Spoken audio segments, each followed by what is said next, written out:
Sir నమస్తే sir. నమస్తే అమ్మా. మీ పేరు? నా పేరు మధు అండి. నేను శ్రీనాథ్ వాళ్ళ బ్రదరు. ఇక్కడ మేము 1984 నుంచి ఉన్నాం ఇక్కడ. సో రీసెంట్గా ఇన్సిడెంట్ మాకు అర్థం కూడా కాలేదు ఎందుకు జరిగింది కూడా. ఎందుకంటే 8th రోజున చిన్న గొడవలాగా అయింది. అది ఎలా అంటే మా పెట్ డాగ్ వచ్చేసి హస్కీ. అది ఈవినింగ్ టైంలో 5:30 to 7 మధ్యలో అటు ఇటు తిప్పుతుంటాము. It's a routine job for us. అంటే తర్వాత ఏమైందంటే అన్ఫార్చునేట్గా ఆ రోజు ఏంటంటే బెల్ట్ మిస్ అయ్యి అటు వెళ్ళిపోయింది. సో ఇమీడియట్గా మేము 5 secondsలో అది ఎవరికి అరవదు. సో మేము కూడా ఎవరిని ఏం చేయొద్దు అన్న ఉద్దేశంతో దాని కూడా బెల్ట్ పెట్టి ఉంటాము. ఆ రోజు వెళ్ళేసి ఆపేసాం కూడా. సో అక్కడ కొత్త బిల్డింగ్ కన్స్ట్రక్షన్ నాకు లేడీ ఉంది, ఆమె నిలబడింది. సో సడన్గా వారు మాట్లాడుతుంటే ఆపేసాం. మా కుక్కని కరోనికి తీసుకొస్తున్నారు నాకు ఆ మాట అని మాట్లాడింది. మాకు అది ఆలోచన కూడా లేదు ఫస్ట్. సో ఇమీడియట్గా వాళ్ళ హస్బెండ్ కూడా హోండా యాక్టివ్ వచ్చి సడన్గా బ్రేక్ కొట్టే వరకు భయపడింది. ఒక బార్కింగ్ అయితే చేస్తారు, మనమైనా ఏంటి అని చెప్తాము. సో అలా కుక్క మాట్లాడలేదు కాబట్టి ఒక బార్క్ చేస్తుంది. సో ఆ టైంలో ఏంటంటే వాళ్ళు బెల్ట్ పట్టుకున్న తర్వాత సారీ అని కూడా చెప్పాడు మా తమ్ముడు వాళ్ళకి. ఆ ధనుంజయ అతనికి సారీ చెప్పాడు, ఆ లేడీకి చెప్పాడు. సో మీరు ఉసిగొలుపుతారా, మేము కుక్కలతో కాదు మనుషులతో కొట్లాడతాం, మేము ఏ వరకైనా వెళ్తామని ఆ రోజు కొద్దిగా కాషన్ లాగా మాట్లాడారు. ఒక నిమిషం అండి. అయితే ఇప్పుడు ఉసిగొలుపుతారా కుక్కల మీద మనుషులతో కొట్లాడుతా అన్నారు. అసలు ఉసిగొలపడం ఏంటి? అసలు వాళ్ళకు మీకు ఏమైనా ఇంతకు ముందు ఏమైనా గొడవలు జరగడము అట్లా ఏమైనా ఉన్నాయా? వాళ్ళ కన్స్ట్రక్షన్ 1.5 బ్యాగ్ ల్యాండ్ ఉన్నారు ఇక్కడ. So the started construction 6 months back.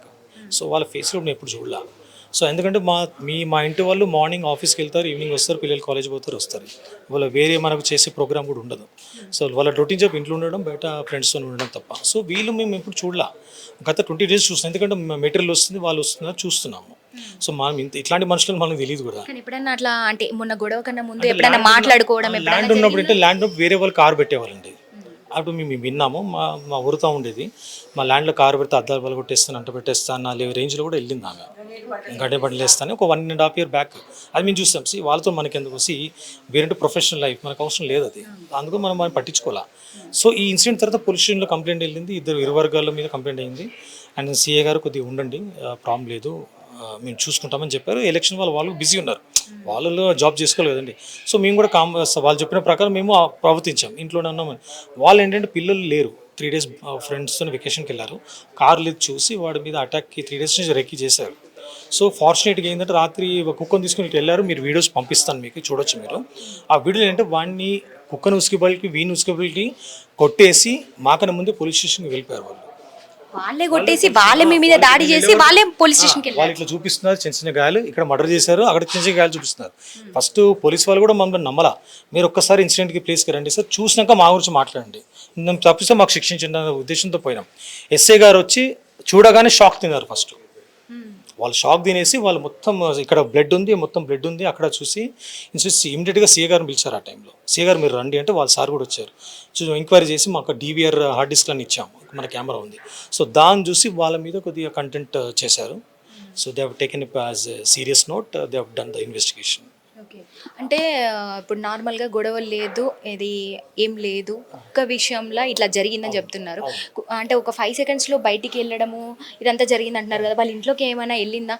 అంటే మేము విన్న దాని ప్రకారం వాళ్ళ ఇంట్లోకి వెళ్ళింది, ఏదో వాళ్ళని ఏదో. మీరు ఒకసారి వీడియో అటు చూస్తే ఇల్లు ఎక్కడ ఉందండి, అక్కడ కన్స్ట్రక్షన్ ఏరియా. వాళ్ళ ఇంట్లోకి వెళ్ళిందన్న కారణంగా మీ మీదకి దాడికి వచ్చారు. లేదండి, మీరు చూడొచ్చు.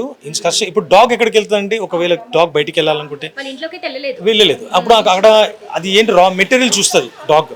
మామూలు వేస్ట్ మెటీరియల్ ఉంటే అక్కడికి వెళ్తుంది, ఇళ్ళకి వెళ్ళే చేయదు కదండి. సో మేము కూడా ఉన్నాం కాబట్టి, మా తమ్ముడు ఉన్నాడు కాబట్టి ఆ రోజు ఆపాడు. వాళ్ళ మీద ఇప్పుడు వాళ్ళు ఎవరు తెలియనప్పుడు దౌర్జన్యం ఎందుకు చేస్తామండి మనం? మీతో నాకు పరిచయం లేదు, దౌర్జన్యం చేస్తామా? చేయం కదా, ఏంటంటే మాట్లాడుకుంటాం. సో వాళ్ళ లెవెల్ ఆఫ్ ఇంటిమేసీ ఏంటంటే ఆ రోజు ఆ కక్షపూరితం మెదడులో పెట్టుకొని వాళ్ళు టాక్సిక్ ఉన్నారు, డ్రగ్స్ తీసుకున్నారేమో అన్న డౌట్. ఆ విచక్షణ రహితంగా కట్టెలకు మొలలు ఉన్నాయి, రాడ్లుతో కొట్టేశారు వాళ్ళని. మీరు లైవ్లో చూడొచ్చు, నేను వీడియోస్ పెడతాను మీకు. ఎలాంటి గాయాలు జరిగాయి, ఎంత సివియారిటీ ఉంది వాళ్ళకి. మన హెడ్ మీద 14 inches పడ్డాయి ఒక్కొక్క పర్సన్కి. మా మర్దల్ గారికి మొత్తం సర్జరీ, ఈ వేలు పనిచేయడం లేదండి. ఇప్పుడు అమ్మాయికి వేలు పనిచేయడం లేదు. చూడండి, ఒక మూగజీవిని ఒక లేడీ తన భర్తను కాపాడడానికి వచ్చినా కూడా వాళ్ళు చంపడానికి ప్రయత్నించిన వాళ్ళు ఎలాంటి మనుషులు మీరే డిసైడ్ చేయాలి. నేను చెప్పంత కాదు, మీరు డిసైడ్ చేయండి. అలాంటి ఈ వ్యక్తులు సోషల్లో డాగ్ గురించి అనేది చాలా వినడానికే విచిత్రంగా ఏంటంటే, డాగ్ కూడా కొట్టేసిన తర్వాత భయపడి ఇక్కడికి వచ్చింది, భయపడి వెళ్ళినా కూడా వెనకబడి వచ్చి దాన్ని కొట్టారండి. అంటే వీళ్ళు ఎట్లాంటి మనుషులు మీరు డిసైడ్ చేయండి. ఇప్పుడు హాస్పిటల్ సివియర్గా ఉంది, అది సీరియస్ కండిషన్లో ఉంది డాగ్. ఇప్పుడు అది బతలేదు, 50% చెప్తున్నారు. సో నా యొక్క రిక్వెస్ట్ ఏంటంటే, పోలీసు వాళ్ళు ఇంకా చర్యలు తీసుకొని, కమిషనర్ గారు కానీ DCP గారు కానీ, వీళ్ళకి ప్రాణాల హాని ఉంది, వాళ్ళు రక్షణ కల్పించాలి నాకు కోరిక అండి.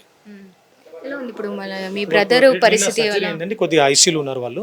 ఈరోజు కొద్దిగా మాట్లాడుతాను తెలిసింది. ఇప్పుడు అక్కడికి వెళ్తున్నాను, వెళ్ళి నేను చూసి మళ్ళీ ఏమైనా అప్డేట్ చేయగలుగుతాను మీకు నేను. అంటే పోలీసు వాళ్ళు వాళ్ళ గాయపడిన వ్యక్తుల నుంచి కూడా ఏదన్నా అంటే రిపోర్ట్ తీసుకోవడం ఏదన్నా వాళ్ళు ఏదైనా చేస్తా అన్నారా ప్రయత్నాలు?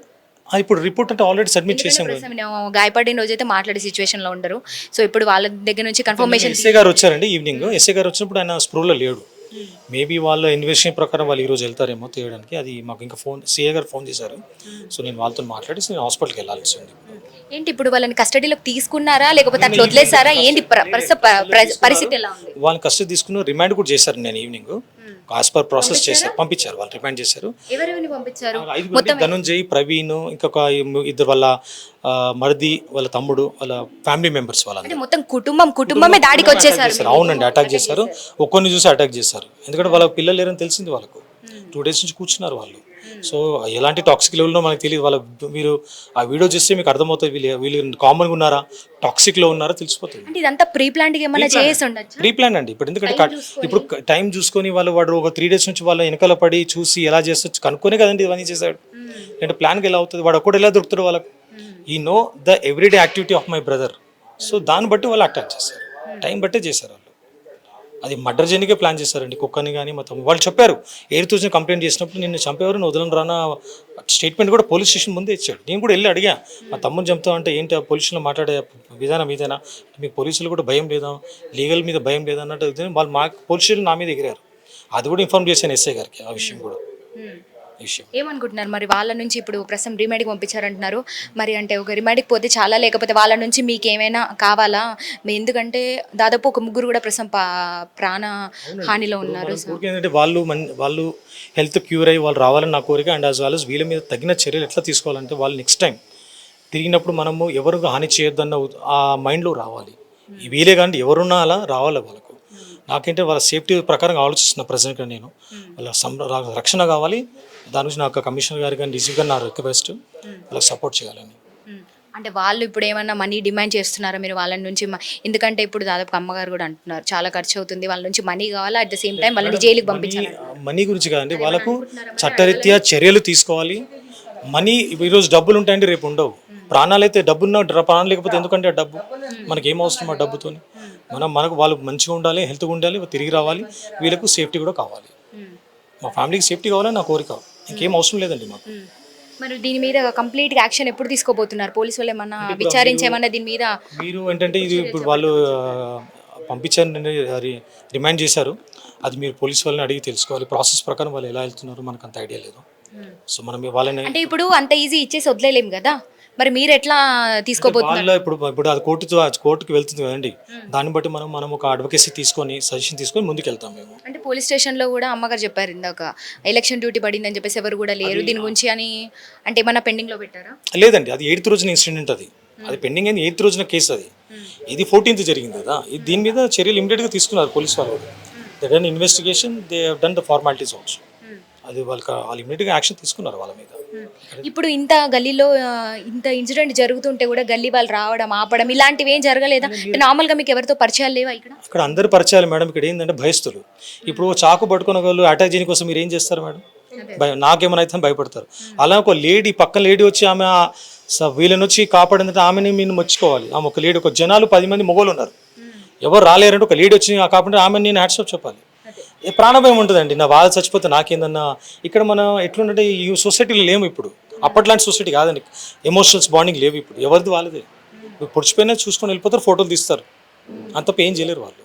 అదే అండి. పంపిస్తాను, మీ నెంబర్ ఇస్తే పెట్టేస్తాను. షూర్ అండి.